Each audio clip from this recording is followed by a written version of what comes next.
Oke, baiklah di sini saya akan menjelaskan tentang pengertian XMPP atau Extensible Messaging Impressions Protocol (XM). Protokol adalah protokol komunikasi yang bertujuan untuk membantu menghubungkan berbagai jenis platform pesan atau middleware. Dibangun di atas Extensible Markup Language atau XML, protokol ini kadang-kadang disebut Jaeger, yang secara teknis merupakan layanan berdasarkan XMPP dan memberikan standar terbuka untuk kompatibilitas pesan rekayasa. XMPP dibangun untuk memberikan dukungan penuh untuk pesan lintas platform sehingga penggunaan pengguna satu sistem kepemilikan dapat berbicara dengan orang lain. Tetapi beberapa kelemahan dari protokol ini termasuk lebih banyak kerentanan terhadap jenis spam tertentu dan keterbatasan kapasitas platform, menyebabkan beberapa perusahaan teknologi besar termasuk Google membatasi beberapa dukungan mereka untuk SMPP. Kontroversi antara sepenuhnya pembukaan protokol pesan dan menjaganya kepemilikan telah menyebabkan berbicara tentang konsep federasi atau gagasan bahwa pesan harus menjadi terlebih terbuka.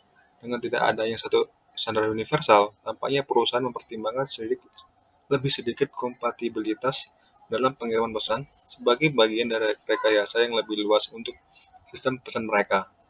Selanjutnya, cara kerja obrolan XMPP. XMPP bekerja pada arsitektur client server. Ini berarti bahwa ketika kita mengirim pesan melalui XMPP, pertama-tama dikirim ke server yang kemudian mengarahkannya ke klien atau pengguna yang benar. Yang kedua, cara mengetahui klien mana yang akan dikirimi. Setiap klien yang terhubung ke server XMPP diberikan pengidentifikasi unik yang dikenal sebagai ID Jabber. Format pengidentifikasi unik saat ini adalah user@domain.com. Bagian pengguna dan domain dari pengidentifikasi unik cukup mudah. Pengguna adalah nama pengguna orang tersebut dan domain.com adalah domain klien yang mengirim pesan. Yang keempat, sumber daya mengacu pada jenis perangkat tempat pesan dikirim. Misalnya, seluler versus web. Bagian dari pengidentifikasi unik ini bersifat opsional dan seringkali hanya ditentukan dalam situasi di mana klien tidak mendukung setiap perangkat. Yang kelima, dengan menggunakan pengidentifikasi unik ini, server XMPP dapat merutenya setiap pesan ke klien yang benar. Saat klien memulai sesi dengan server XMPP, klien membuka koneksi TCP persisten dan memulai aliran XML ke server. Setelah klien diidentifikasi oleh server atau melalui pengidentifikasi unik dan koneksi diterima, server kemudian membuka aliran XML tambahan thread dengan aliran ini kembali ke klien. Hasil akhirnya adalah aliran data XML dua arah. Yang keenam, server XMPP juga dapat berkomunikasi dengan server XMPP lain untuk membuat jaringan perpesanan global yang disebut federasi. Federasi memungkinkan kita untuk berkomunikasi secara mulus dengan klien di server XMPP yang berbeda. Terima kasih. Oke teman-teman, pada video kali ini saya akan menjelaskan tentang manfaat dari XMPP. Sebelum itu saya akan memperkenalkan diri. Perkenalkan, nama lengkap saya Hansen Muserikus Pala, NIM 2008-2034, kelas 6 mata kuliah IoT. Di sini saya akan menjelaskan manfaat dari XMPP. Ada 9 manfaat dari XMPP. Yang pertama yaitu protokol yang andal untuk dicadangkan. Protokol ini telah melayani komunitas pengembang selama lebih dari 20 tahun. Selama bertahun-tahun, protokol XMPP ini telah memperkuat infrastrukturnya dan dapat mendukung komunitas yang sangat besar. Saat ini banyak server XMPP tersedia, ribuan pengembang telah menggunakannya, dan ini merupakan inti dari banyak aplikasi. Semua ini memastikan bahwa protokol ini telah teruji oleh waktu dan memiliki dukungan teknis yang hebat. Manfaat yang kedua, meningkatkan infrastruktur komunikasi untuk kita, untuk pengguna seperti menjadi protokol yang sangat dapat diperluas, memungkinkan penggunaan akhir untuk menggunakannya dalam mengkomunikasikan berbagai jenis media dan pesan. Itu tidak akan menanyakan apakah sedang mengirim video atau audio. XMPP akan terus mendukung dan menciptakan infrastruktur komunikasi yang efektif. Kita lanjut ke manfaat yang ketiga. Manfaat yang ketiga yaitu jaminan pengiriman. Dengan XMPP, seorang dapat yakin tentang pengiriman pesan karena menggunakan konektivitas konstan melalui TCP. Itu TCP hampir tidak akan melihatkan pengiriman byte XML, tidak peduli seberapa kecil yang dikirim. Kemudian yang ketiga, didukung oleh sebagian besar bahasa pemrograman standar. Adopsi dalam skala besar dan permintaan global yang sangat besar menghasilkan dukungan untuk berbagai bahasa. Pustaka XMPP tersedia dalam banyak bahasa terkemuka seperti Perl, C++, Java, Python, dan banyak lagi. Sebut saja perpustakaan XMPP kemungkinan besar kompatibel dengan bahasa itu.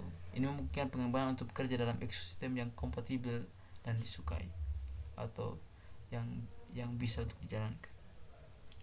Kemudian yang kelima, terdesentralisasi. XMPP terdesentralisasi dan memungkinkan banyak implementasi. Ada batasan dalam pengaturan server dan perpustakaan. Semua orang bisa melakukannya.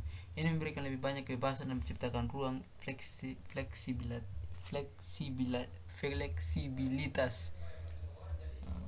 fleksibilitas. Kemudian yang keenam, keamanan lebih tinggi. Keamanan yang ditingkatkan adalah keuntungan tambahan dari XMPP. Saat ini menyiapkan server XMPP yang berbeda, pengembang dapat memilih enkripsi, protokol keamanan, dan preferensi akses sesuai pilihan. Keamanan dalam kendali penuh menghasilkan lebih sedikit serangan dunia maya dan ketenangan pikiran yang lebih baik. Kemudian ada yang ketujuh, transmisi data tanpa gangguan. Performa dapat dipertahankan dengan mudah seolah-olah satu server XMPP terpengaruh atau sedang offline. Apapun alasannya, hanya pengguna terkait yang akan terpengaruh. Istirahat akan terus menikmati komunikasi dan transmisi data tanpa gangguan. Hal ini memungkinkan tercapainya kesinambungan operasional 100%. Kemudian kita lanjut manfaat yang ke-8, transfer server ke server. Federasi server adalah pilihan opsional. Karena itu pengembang memiliki kebebasan untuk menutup server ke server untuk alasan keamanan sambil menugaskan server tugas tertentu. Kemudian manfaat yang terakhir yaitu kesesuaian. Salah satu keunggulan sisi klien utama dari XMPP adalah banyaknya klien. Tidak ada kelangkaan klien XMPP. Apapun jenis perangkatnya, kita akan menemukan klien XMPP. Ini bekerja ekstra untuk sistem Windows dan Unix dengan menawarkan baris perintah. Selain itu, satu pengguna dapat mendaftarkan melalui perangkat yang berbeda sehingga menghasilkan aksesibilitas yang lebih baik. Mungkin itu saja manfaat dari XMPP yang dapat saya jelaskan. Maaf bila ada kesalahan dalam penjelasan. Sekian dan terima kasih. Oke, baik, di sini saya akan menjelaskan fitur XMPP. Fitur mendasari yang membuat XMPP menonjol dari protokol lainnya adalah sebagai berikut. Pesan dorongan asinkron. Dengan XMPP, pengiriman pesan berkelanjutan dengan asinkron dapat dicapai. Dengan ini yang kami maksud, pengiriman pesan berturut-turut, tidak menggunakan penerima atau pengiriman, membalas, dan tidak mengharuskan pengguna online untuk menerima pesan. Pesan dibagikan dalam bentuk bit XML yang merupakan unit informasi khusus yang menampilkan segmen seperti metadata, baran pesan, dan ID, unit pengiriman dan penerima. Apa yang membuat XMPP berbeda dari sistem polling server lainnya adalah bahwa XMPP tidak mendukung polling. Polling adalah proses di mana klien meminta server terus-menerus untuk meninjau apakah ada informasi terbaru atau tidak, karena polling dilakukan secara berkala. Tidak ada pengalaman komunikasi instan untuk pengguna akhir. Juga ini mengantar komunikasi bandwidth yang keterlaluan. Sebaliknya, XMPP secara otomatis mendorong pesan terakhir ke server meskipun permintaan sebelumnya tidak diproses atau diterima oleh server. Itu terjadi di sisi komunikasi server ke klien juga. Ini membuat pengalaman komunikasi instan bagi pengguna. Arsitektur klien server ini adalah arsitektur inti yang diikuti XMPP. Dalam arsitektur ini, XMPP hanya menyebarkan sebagian kecil dari elemen XML. Elemen ini portatif. Ini pertama-tama akan menjangkau ke server dan kemudian ke pengguna. Klien XMPP dialokasikan nama terpisah seperti email. ID unik ini digunakan untuk mengenali klien dan merutekan pesan ke arah yang benar. Dengan cara ini, XMPP menjamin bahwa setiap klien XMPP mengamati rute tetap dan standar untuk dipasangkan dengan server. Koneksi TCP awalnya, XMPP dapat mengirimkan data atau menunjukkan koneksi melalui TCP saja. Hubungan yang dibuat di sini tidak berubah dan tidak memerlukan pembuatan ulang setiap kali pesan baru dikirimkan. Dengan cara ini, XMPP membuat aliran XML yang mendukung pertukaran data XML gratis, namun eksistensi XMPP mutakhir tertentu sekarang juga menggunakan TLS dan Web Socket Text. Hosting terdesentralisasi. Dengan hosting terdesentralisasi, kami mengacu kepada tidak adanya otoritas pusat yang mengendalikan server. Siapapun dapat memelihara, menjalankan, dan bahkan memelihara server XMPP. Selain itu, kebebasan untuk menyimpan server di iCloud atau premise juga diberikan. Di bagian depan ini juga mirip dengan email. Setiap pemilik email dapat mengatur email sesuai pilihan mereka. Mereka memiliki kebebasan untuk mengatur detail login, kata sandi, dan detail lainnya sesuai preferensi mereka. Gateway. Satu fitur ini yang sangat membedakan dari XMPP adalah ia menawarkan gateway untuk banyak obrolan dan protokol pesan.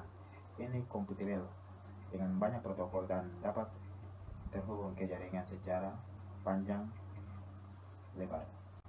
Misalnya, jaringan XMPP tertentu dapat mengakses domain SMS saat pesan dikirimkan ke pengirim di ponsel atau secara bersama ke domain SMTP untuk mengirimkan pesan untuk sesama email penerima. Selain itu, jaringan XMPP untuk mengirimkan pesan dalam bentuk lain,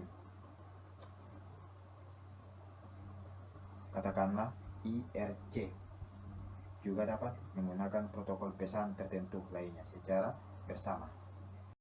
Baik, yang berikut adalah kelemahan XMPP. Pertama, skalabilitas. Meskipun XMPP adalah protokol yang sangat fleksibel, implementasinya dalam skala besar bisa menjadi kompleks, terutama ketika jumlah pengguna dan pesan ditangani semakin besar. XMPP dapat menghadapi kendala kinerja dan pengelolaan yang rumit. Yang kedua adalah keamanan. Meskipun XMPP dapat menggunakan protokol keamanan seperti SSL atau TLS untuk mengamankan komunikasi, masih ada tantangan keamanan yang perlu diatasi, seperti serangan man in the middle, serangan denial of service, dan serangan berbasis XML. Implementasi keamanan yang tidak tepat dapat meningkatkan risiko kebocoran data atau akses yang tidak sah ke pesan atau informasi pengguna. Yang ketiga adalah interoperabilitas. XMPP memiliki berbagai ekstensi yang memungkinkan untuk fungsionalitas tambahan, tetapi implementasi yang beragam dan variasi interpretasi standar dapat mengurangi interoperabilitas antara server XMPP yang berbeda. Ini dapat menyulitkan komunikasi antara pengguna yang menggunakan server XMPP yang berbeda. Yang keempat, kompleksitas konfigurasi. XMPP memiliki banyak fitur yang beragam. Konfigurasi yang rumit diperlukan untuk mengaktifkan fitur-fitur tertentu atau mengintegrasikan XMPP dengan layanan lain, seperti penyimpanan pesan atau message archiving, pengesahan pengguna user authentication, atau integrasi dengan media sosial. Hal ini dapat menjadi rumit dan memerlukan pemahaman yang mendalam tentang protokol dan konfigurasi server. Yang kelima, tidak umum digunakan. Meskipun XMPP digunakan secara luas dalam beberapa aplikasi dan layanan, protokol ini tidak sepopuler protokol pesan instan seperti WhatsApp atau Telegram yang memiliki berbasis pengguna yang lebih besar. Ini dapat menyebabkan keterbatasan dalam hal dukungan pengguna, dokumentasi, dan pengembangan aplikasi atau layanan yang mengandalkan XMPP. Sekian presentasi dari kami. Terima kasih.